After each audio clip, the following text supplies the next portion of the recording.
بسم الله الرحمن الرحيم. الرحمن علم القرآن، خلق الإنسان علمه البيان.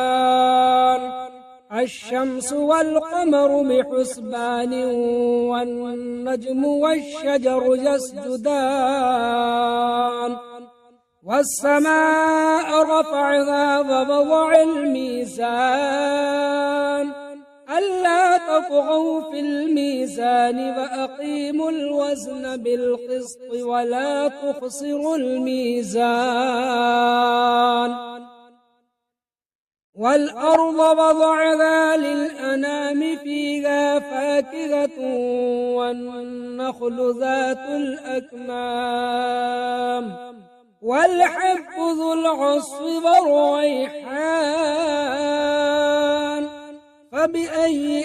آلاء ربكما تكذبان؟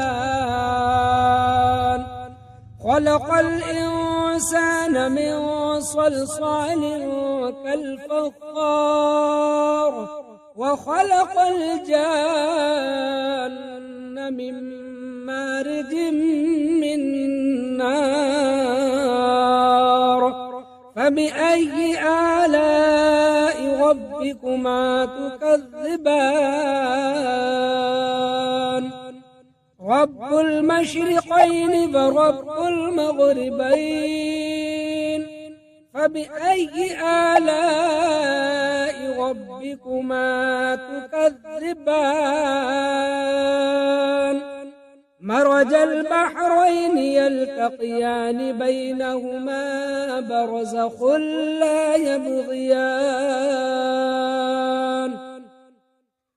فبأي آلاء ربكما تكذبان؟ يخرج منهما اللؤلؤ والمرجان، فبأي آلاء ربكما تكذبان؟ وله الجوار المنشآت في البحر كالأعلام، فبأي آلاء ربكما تكذبان؟ كل من عليها فان، ويبقى وجه ربك ذو الجلال والإكرام. فبأي آلاء ربكما تكذبان؟ يسأله من في السماوات والأرض، كل يوم هو في شأن. فبأي آلاء ربكما تكذبان؟ سنفرغ لكم أيها الثقلان، فبأي آلاء ربكما تكذبان؟ يا معشر الجن والإنس إن استطعتم أن تنفذوا من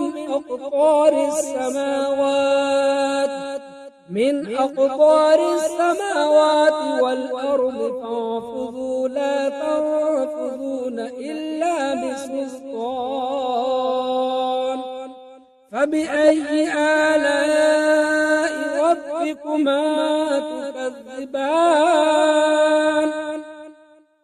يرسل عليكما شواظ من نار ونحاس فلا تنتصران. فبأي آلاء ربكما تكذبان؟ فإذا انشقت السماء فكانت وردة كالدهان. فبأي آلاء ربكما تكذبان؟ فيومئذ لا يسأل عن ذنبه إنس ولا جان فبأي آلاء ربكما تكذبان يعرف المجرمون بسيماهم فيؤخذ بالنواصي والأقدام فبأي آلاء ربكما تكذبان هذه جهنم التي يكذب بها المجرمون يطوفون بينها وبين حميم آن فبأي آلاء ربكما تكذبان ولمن خاف مقام ربه جنتان فبأي آلاء ربكما تكذبان ذواتا أفنان فبأي آلاء ربكما تكذبان فيهما عينان تجريان فبأي آلاء ربكما تكذبان فيهما من كل فاكهة زوجان فبأي آلاء ربكما تكذبان متكئين على فرش بطائنها من استبرق وجنى الجنتين دان فبأي آلاء ربكما تكذبان فيهن قاصرات الطرف لم يطمثهن إنس قبلهم ولا جان فبأي آلاء ربكما تكذبان كأنهن الياقوت والمرجان فبأي آلاء ربكما تكذبان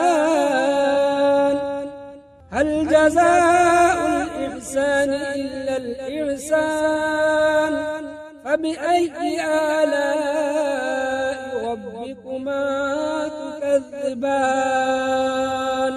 ومن دونهما جنتان فبأي آلاء ربكما تكذبان مدغامتان فبأي آلاء ربكما تكذبان فيهما عينان ضاختان فبأي آلاء ربكما تكذبان فيهما فاكهة ونخل ورمان فبأي آلاء ربكما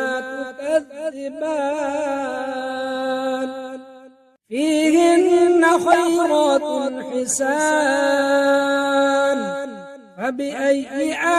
آلاء ربكما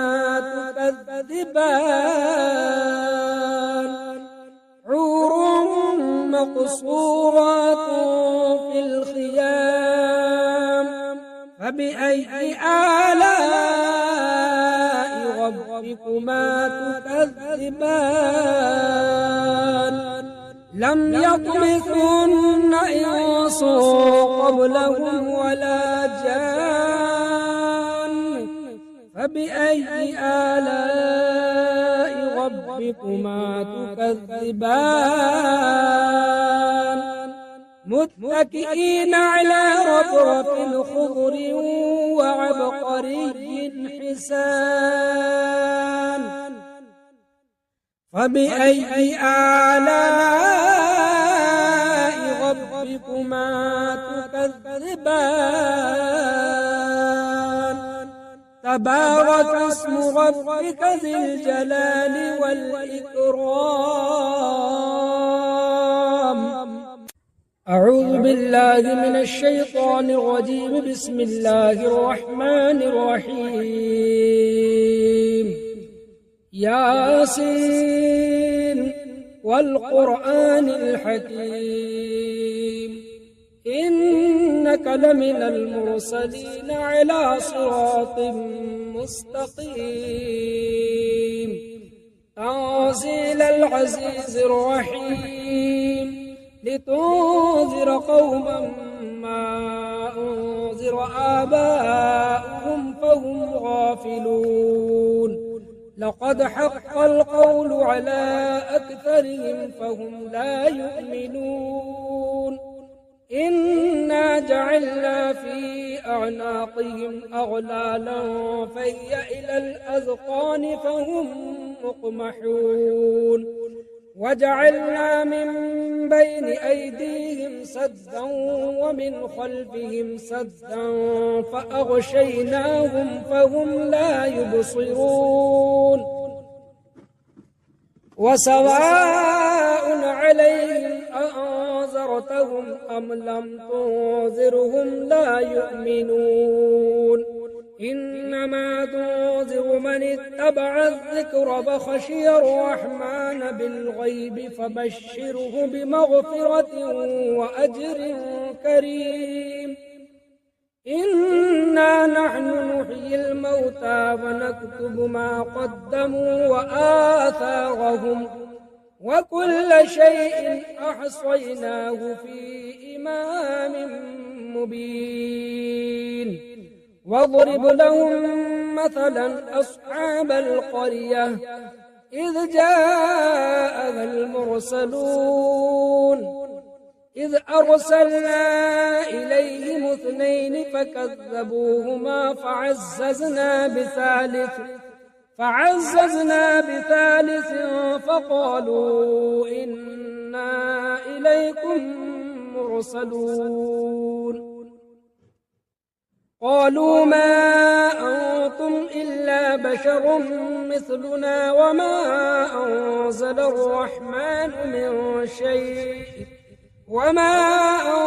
الرحمن من شيء إن أنتم إلا تكذبون قالوا ربنا يعلم إنا إليكم لمرسلون وما علينا إلا البلاغ المبين قالوا إنا تطيرنا بكم لئن لم تنتهوا لنرجمنكم وليمسنكم منا عذاب أليم قالوا طائركم معكم أئن ذكرتم بل أنتم قوم مسرفون وجاء من أقصى المدينة رجل يسعى قال يا قوم اتبعوا المرسلين اتبعوا من لا يسألكم أجرا وهم مهتدون وما لي لا أعبد الذي فطرني وإليه ترجعون أأتخذ من دونه آلهة إن يردني الرحمن بضر لا تغن عني شفاعتهم شيئا ولا ينقذون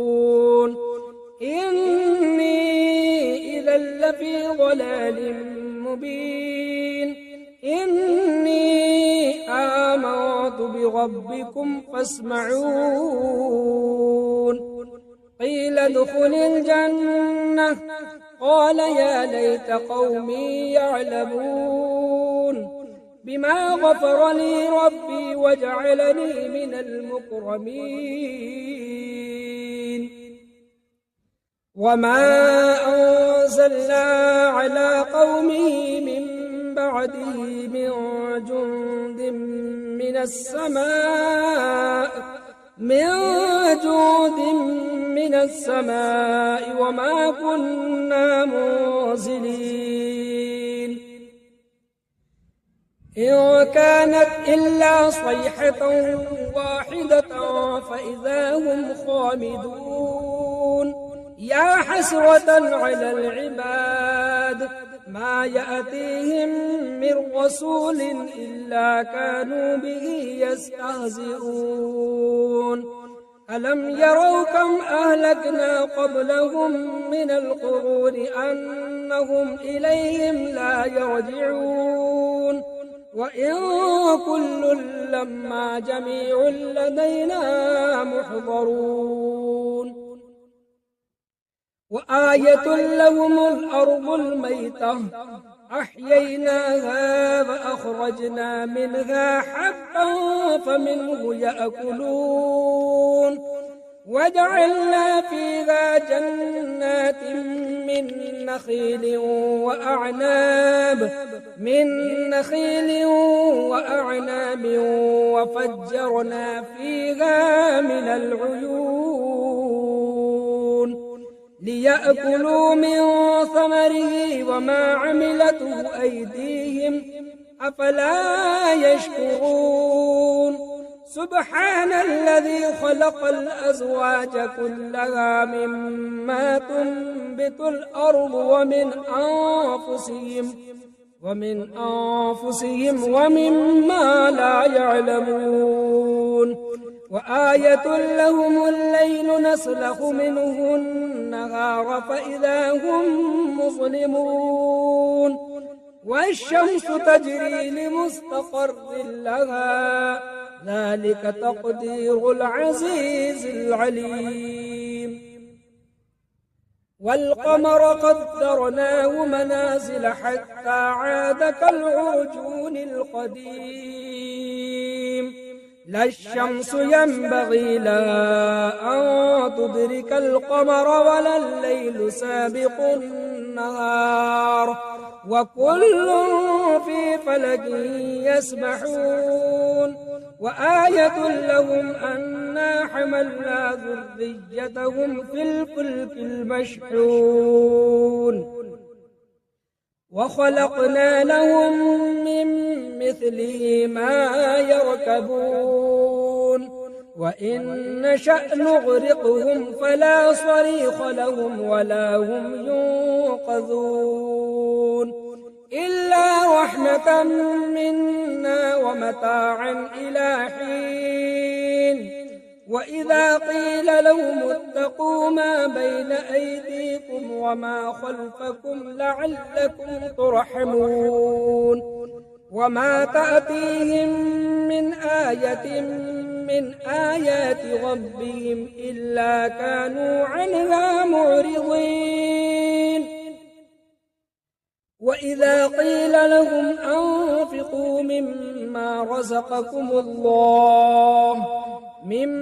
رزقكم الله قال الذين كفروا للذين آمنوا أنطعم من لو يشاء الله أطعمه إن أنتم إلا في ضلال مبين ويقولون متى هذا الوعد إن كنتم صادقين ما ينظرون إلا صيحة واحدة تأخذهم وهم يخصمون فلا يستطيعون توصية ولا إلى أهلهم يرجعون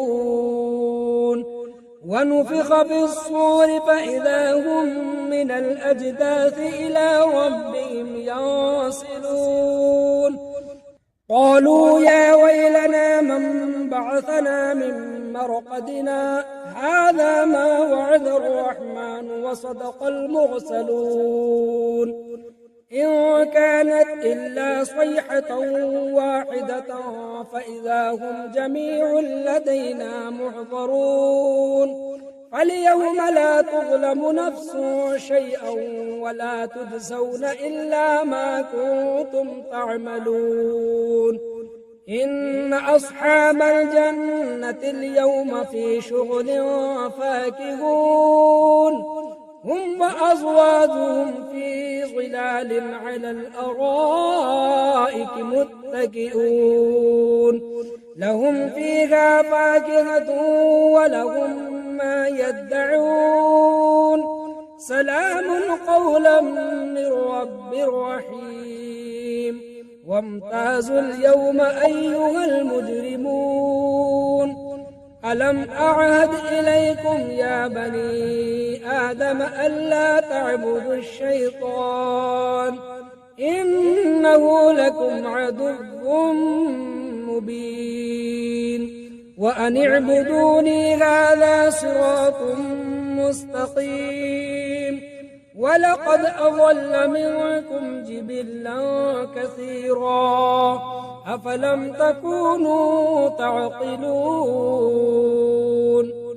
هذه جهنم التي كنتم توعدون اصلوها اليوم بما كنتم تكفرون اليوم نختم على أفواههم وتكلمنا أيديهم وتشهد أرجلهم بما كانوا يكسبون ولو نشاء لطمسنا على